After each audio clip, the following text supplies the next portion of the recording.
আর এক ফোনে বাংলা এবার নজর রাখতে হচ্ছে ওয়েদার আপডেটের দিকে। সপ্তাহ শেষে জেলা জেলায় কালবৈশাখী, শুক্রবার আর শনিবার ফের কালবৈশাখীর পূর্বাভাস। আরো বিস্তারিত জানাবে বিশ্বজিৎ, রয়েছে আমাদের সঙ্গে। বিশ্বজিৎ, কোন কোন জেলায় দুর্যোগের পূর্বাভাস দিচ্ছে হাওয়া অফিস? দেখো, সোমবার যে পরিস্থিতি তৈরি হয়েছিল সেরকমই পরিস্থিতি আবারও বজ্রগর্ভ মেঘ থেকে ঝোড়ো হাওয়া, শিলাবৃষ্টির সম্ভাবনা রয়েছে। দক্ষিণবঙ্গের ক্ষেত্রে আমরা দেখেছি যে সোমবার বেশ জোরালো হাওয়া 72 কিলোমিটার কলকাতায় হয়েছিল। ঠিক সেরকমই আর একটা পরিস্থিতি তৈরি হতে চলেছে শুক্রবার মূলত পশ্চিমের জেলাগুলি পুরুলিয়া, বাঁকুড়া, পশ্চিম বর্ধমান, পূর্ব বর্ধমান এবং বীরভূম, মুর্শিদাবাদ এই জেলাগুলিতে ঝোড়ো হাওয়া 50 থেকে 60 কিলোমিটার গতিবেগে এবং শিলাবৃষ্টি হতে পারে পশ্চিমের বেশ কিছু জেলাতে।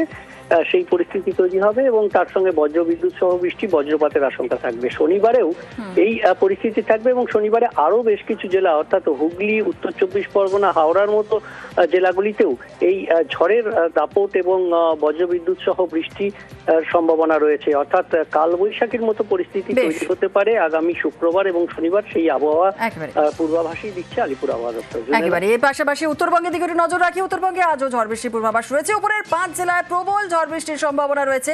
আর কি বলছে আবহাওয়া অফিস, কেমন রয়েছে আজকে সকালে পাহাড়ের ওয়েদার? পার্থ প্রতিম রয়েছে আমাদের সঙ্গে। পার্থ, একেবারে তাই দেখো, গত কয়েকদিনের মতো আজও কিন্তু ঝড় বৃষ্টির প্রভাব থাকছে উত্তরবঙ্গের একাধিক জেলায়, বিশেষ করে পাহাড়ের এলাকায়, কালিম্পং এবং দার্জিলিং উঁচু পার্বত্য এলাকায় আজও কিন্তু ঝড় বৃষ্টির প্রভাব থাকছে এবং সকাল থেকে আকাশ মেঘলা রয়েছে। কালিম্পংয়ে বৃষ্টির সম্ভাবনা রয়েছে, অন্যদিকে দার্জিলিং এ হালকা মেঘ থাকলেও বিকেলের পর কিন্তু আবহাওয়া কিছুটা পরিবর্তন হতে পারে পাহাড়ি এলাকায়। অন্যদিকে সমতলের জেলাগুলিতে ডুয়ার্স, গতকাল রাতভর বৃষ্টি হয়েছে ডুয়ার্সে, আলিপুরদুয়ার, কোচবিহার এসব এলাকাতেও কিন্তু সকাল থেকে আকাশ মেঘলা রয়েছে এবং কোথাও বিক্ষিপ্তভাবে বৃষ্টি বা কোথাও বা ঝোড়ো হাওয়ার সঙ্গে হালকা থেকে মাঝারি কোথাও বা ভারী বৃষ্টি প্রভাব থাকে।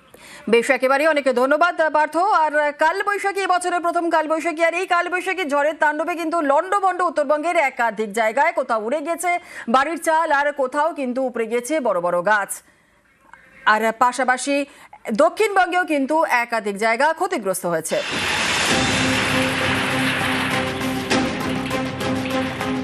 সোমবার রাতে মরশুমের প্রথম কালবৈশাখী।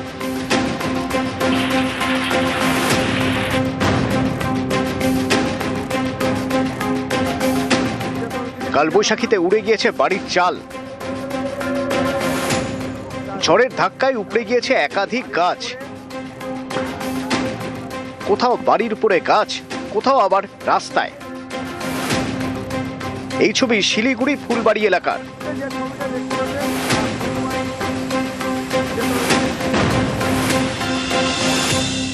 9টা 5 মিনিটে হাওয়া আসে, ঘর মধ্যে গাছ পড়ে গেছে। কতগুলো ক্ষয়ক্ষতি? হ্যাঁ, ক্ষতি ভালোই হয়েছে, কতগুলো বাড়ি এখন অবধি ভাঙা? বাড়ি তো 4-5টা বাড়ি গেছে। নকশাল বাড়িতে ভেঙে পড়ে একাধিক বিদ্যুতের খুঁটি, ফলে সোমবার রাত থেকে কারেন্ট নেই। স্থানীয়দের দাবি 40টির বেশি গ্রামে কারেন্ট অফ। ঘরের ভিতরে শুয়েছিলাম, তারপরে দেখতেছি পুরা দুন বাতাস চলে আসে, একদম পুরা গাছ উপরে পড়ে গেছে, ঘরটর ভাঙে ভেঙে শেষ। হ্যাঁ, আতঙ্কে ছিল, সারা রাত ঘুমাইতে পারিনি।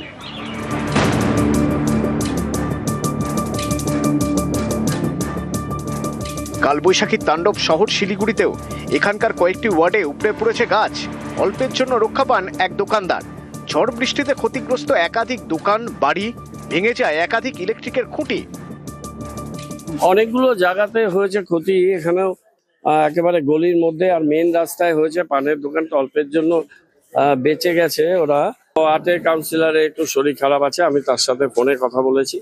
9-এর যে কাউন্সিলর অমিত জৈন, তার সাথেও কথা বলেছি। আমি কোনো পার্টি দেখি না, এই বিপর্যয়ের সময় সবার সাথেই কথা হচ্ছে।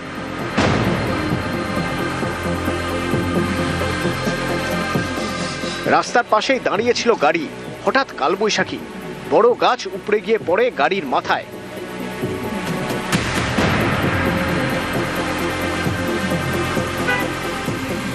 জলপাইগুড়ির বৈকুণ্ঠপুর রাজবাড়ি। এই রাজবাড়ির ভিতরে বেশ কয়েকটি পুরনো গাছ রয়েছে। সোমবারের ঝড়ে তার কয়েকটি উপড়ে যায়।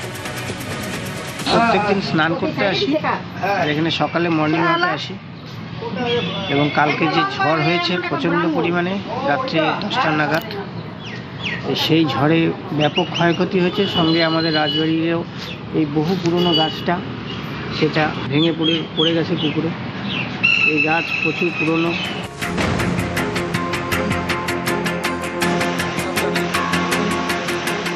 জলপাইগুড়ির ময়নাগুড়ি, এখানেও একই ছবি, কালবৈশাখীর তাণ্ডবে লন্ডভন্ড। এই 1 মিনিটে ঝড়ের তলনস হয়ে গেল আমাদের নামা। কি অবস্থা হয়েছে? গাছ পরে লাইনের তার শেষ, সম্পূর্ণ শেষ। মানে একাধিক জায়গায় কি এই অবস্থা? একাধিক জায়গায় ক্ষতি হয়ে গেছে, বাড়িঘর অনেক জায়গায় গাছ ভেঙে পড়ছে। রাস্তায় মেন রোড মেন রোডের রাস্তা বন্ধ হয়ে আছে আমাদের।